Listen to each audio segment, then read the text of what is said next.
Zveza društev gluhih in naglušnih Slovenije je svoje predloge posredovala Ministrstvu za solidarno prihodnost, ki je v okviru zakona o dolgotrajni oskrbi v začetku leta sprejelo 2 pravilnika.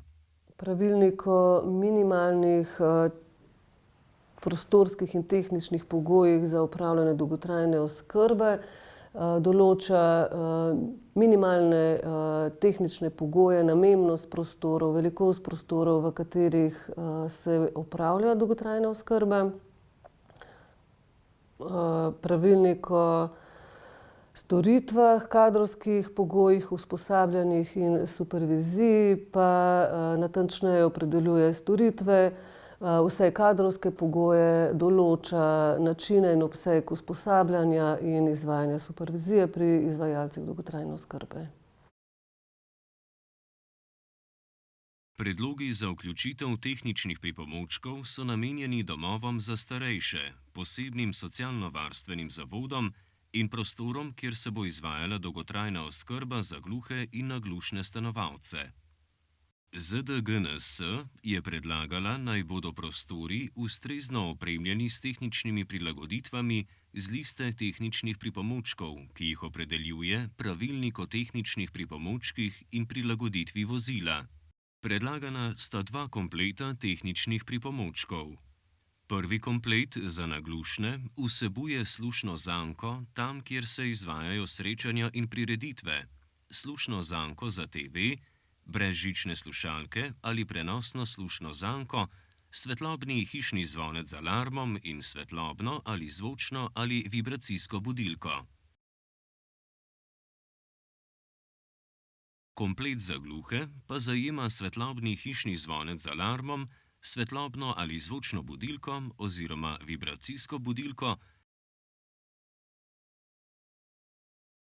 ter organiziranje tečaja znakovnega jezika za zaposlene za število oseb in delovna mesta, ki se jih določi v pravilniku.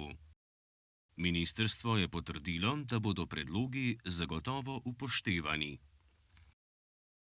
Predloge oziroma pobude Zveze društev gluhih in naglušnih smo prejeli ravno v času, ko so bili pravilniki v zadnji fazi sprejema. Zato bomo te pobude upoštevali ob prvih spremembah obeh pravilnikov. Predlagani tehnični pripomočki so izbrani z namenom ohranjanja samostojnosti stanovalcev z izgubo sluha. Hkrati pa se s tem razbremeni tudi zaposlene, saj stanovalci z izgubo sluha sami lahko poskrbijo za pravočasno udeležbo na raznih dejavnostih, so samostojni pri jemanju zdravil ter tako tudi ohranijo vsakdanji ritem. Tečaj znakovnega jezika za zaposlene pa bi doprinesel k večjemu upoštevanju potreb,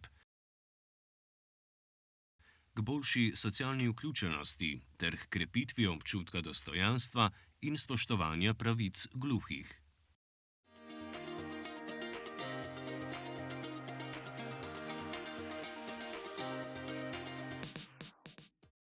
Pravico za uveljavljanje dolgotrajne oskrbe ima vsak, ki je zavarovan za dolgotrajno oskrbo 24 mesecev, ki ima stalno ali začasno prebivališče v Republiki Sloveniji, ne prejema primerljivih pravic ter se uvršča v eno izmed kategorij dolgotrajne oskrbe.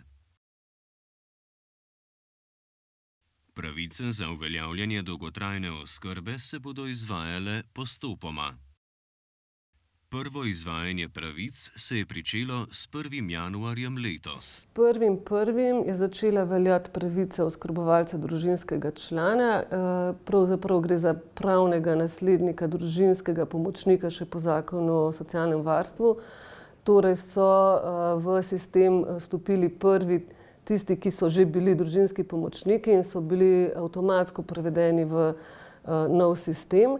Torej se pravica pravzaprav ohranja in se spremeni v pravico iz dolgotrajne oskrbe.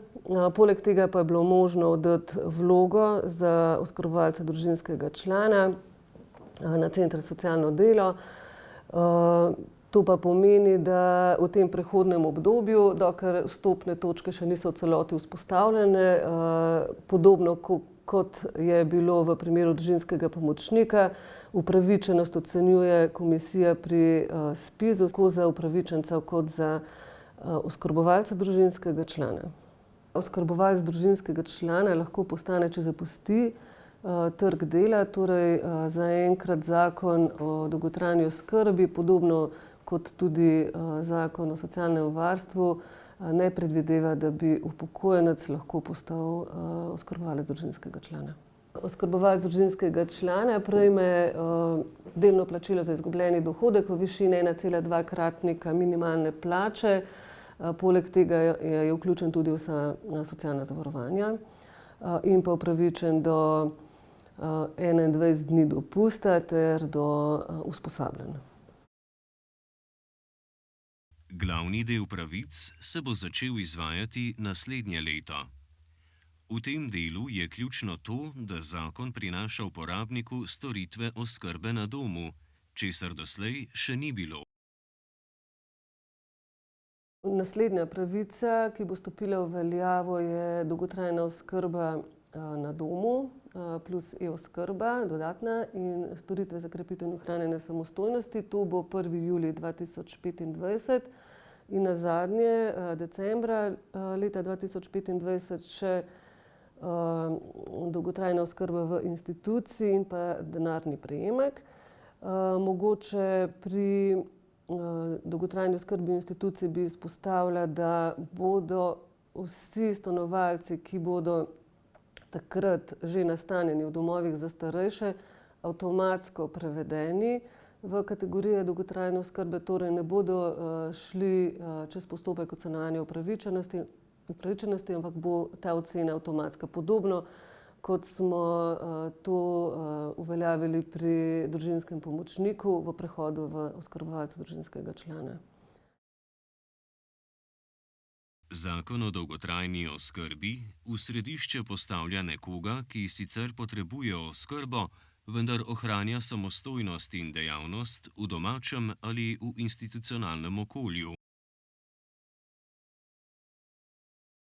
To izhodišče za gluhe in naglušne predstavlja priložnost, da s pobudami in predlogi postavijo temelje, da bodo kakovostno preživljali svojo starost.